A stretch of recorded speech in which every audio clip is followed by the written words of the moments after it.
కేంద్ర ప్రభుత్వం తీసుకొచ్చిన 4 లేబర్ కోడ్లను వెంటనే రద్దు చేయాలని తూర్పు గోదావరి జిల్లా ఈఎన్టీయూసీ జిల్లా అధ్యక్షుడు వాసంశెట్టి గంగాధర్రావు డిమాండ్ చేశారు. రాజమండ్రి కోటగుమ్మం సెంటర్లో సార్వత్రిక సమ్మెలో భాగంగా కార్మికులతో కలిసి ఆయన నిరసన తెలిపారు.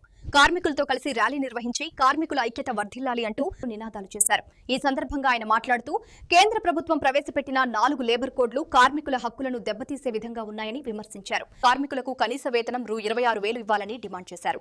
మోదీ ప్రభుత్వం కార్మిక వ్యతిరేక విధానాలను ఉపసంహరించుకోకపోతే తగిన గుణపాఠం చెబుతామని హెచ్చరించారు. కార్మికులకు వ్యతిరేకంగా ప్రవేశపెట్టినటువంటి ఏదైతే 4 లేబర్ కోడ్స్ ఉన్నాయో అవి రద్దు చేయాలని, ప్రత్యేకించి ఆల్ ట్రేడ్ యూనియన్స్ అన్ని కూడా ఏకతాటిపైకి వచ్చి చేస్తున్నటువంటి సమ్మె జయప్రదంగా జరుగుతుంది.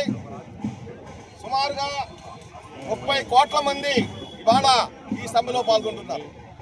ముఖ్యంగా 29 కార్మిక చట్టాలని తీసేసి 4 లేబర్ కోడ్స్ గా మార్చి ఎవరైతే ఇవాళ కార్పొరేట్ సంస్థలు ఉన్నాయో ఆ సంస్థలకు అనుగుణంగా ఇవాళ మోడీ ప్రభుత్వం ఇవాళ దరిదాపు నవంబర్ 21 నుంచి ఈ చట్టాన్ని అమలు చేస్తుంది.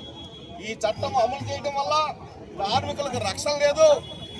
అలాగే ఎన్నో ఏళ్లుగా 1886 సంవత్సరంలో చికాగోలో జరిగినటువంటి ఏదైతే 8 గంటల పని విధానం ఉందో ఆ పని విధానాన్ని సాధించుకున్నటువంటి ఏదైతే కార్మిక పోరాటాల ద్వారా సాధించుకున్నటువంటి ఈ 8 గంటల పని దినం ఇవాళ తొంగలోకి దొక్కి 10 గంటలుగా మార్చి 12 గంటలుగా చేసి ఓవర్ టైం కూడా తీసుకురాసినటువంటి ఇవాళ ఈ ప్రభుత్వం దరిదాపు మోడీ గారు వచ్చిన తర్వాత 12 లక్షల రూపాయలు కార్పొరేట్ సంస్థల యొక్క వాళ్ళకి ఏదైతే వాళ్ళ బాకీలు ఉన్నాయో, బ్యాంకులు లోన్లు ఉన్నాయో అవన్నీ రద్దు చేసినటువంటి ఘనత కూడా ఈ మోడీ ప్రభుత్వానికి దక్కుతుంది.